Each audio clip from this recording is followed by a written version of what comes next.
Anak 3 tuh anak yang betul-betul mereka tuh mandiri, perempuan mandiri, mempunyai cara berpikir yang aku aja kagumnya. Anak sulung kami 15 tahun udah merantau hidup sendiri di Kanada sebagai atlet softball kan. Anak kami yang kedua sekarang sekolahnya di Fakultas Kedokteran Hewan dan Biomedis. Karena dia suka sama binatang dan bisa bicara dengan binatang. Kok dia bisa ngomong ya sama binatang? Ini anak lo apa anaknya Nabi Sulaiman ya? Kok dia bisa ngomong sama binatang gitu ya? Kok dia ngerti? Betulan.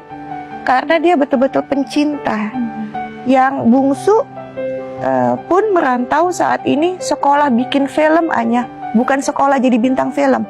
Sekolah bikin film. Ngangkut-ngangkut kamera, lighting dan segala macam. Begitu. Dan anak-anak kami bukan anak-anak yang gengsian, itu yang alhamdulillah ya Allah, yang sulung kerja di food truck supaya dapat uang tambahan yang pakai papan harga makanan hari ini segini, jadi tukang parkir. Itu anakku yang sulung di Kanada dapat uang tambahan, kerja di gimnastik, bersihin alat-alat gym, WC semua. Terus saya tanya, kan dipanggilnya Pro, kamu ndak malu Pro? Di sini nggak ada yang kenal Gilang Ramadan sama Syahnas Haq, tenang aja. Gitu. Yang kedua, mau dapat uang tambahan, mandiin kucing, mandiin anjing. Iya, jadi datang ke rumah-rumah gitu untuk jadi home care buat hewan-hewan. Yang ketiga, pun begitu. Dia punya cara untuk dapat uang tambahan. Maka mungkin kalau waktuku tiba, aku ikhlas. Karena aku belajar di dalam hidup yang menyelamatkan itu bukan kepintaran, tapi bagaimana dia bisa membawa diri. Sama orang kaya gak ngejilat, sama orang miskin gak nginjek. Sama orang pintar bisa nyambung, sama orang yang kurang pintar dia membantu untuk mencerdaskan. Makan di bintang 5, bagus mannersnya. Makan di kaki 5 itu juga nggak gatel-gatel, biasa aja gitu loh. Itu yang paling penting punya anak perempuan, itu rasanya.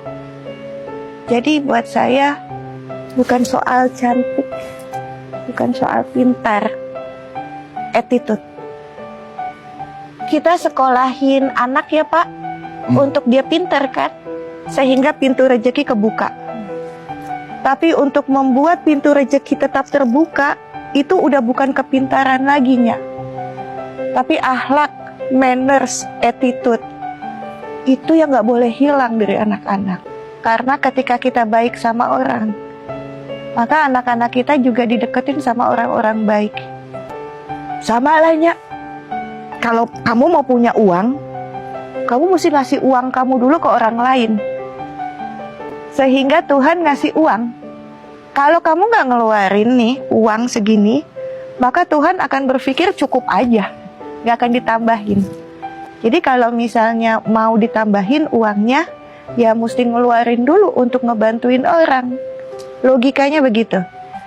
Kalau mau ada orang-orang baik yang akan menolong anak-anak kita, ketika kita tidak bisa menolong karena jarak yang begitu jauh, beda benua, maka bantu dulu anak-anak orang di sini. Itu aku percaya. Apa yang kita tabur, itu yang kita tuai. Kalau aku tuh ngerasa saya tidak akan mendapatkan kehidupan yang sempurna kok. Saya tidak akan mendapatkan suami yang sempurna. Saya tidak akan mendapatkan anak-anak yang sempurna. Kalau anak-anak berhasil, itu bukan karena saya bisa ngedidik mereka sebagai ibunya. Saya nggak boleh sombong, nggak boleh gede kepala. Yang membuat mereka berhasil adalah Sang Pencipta.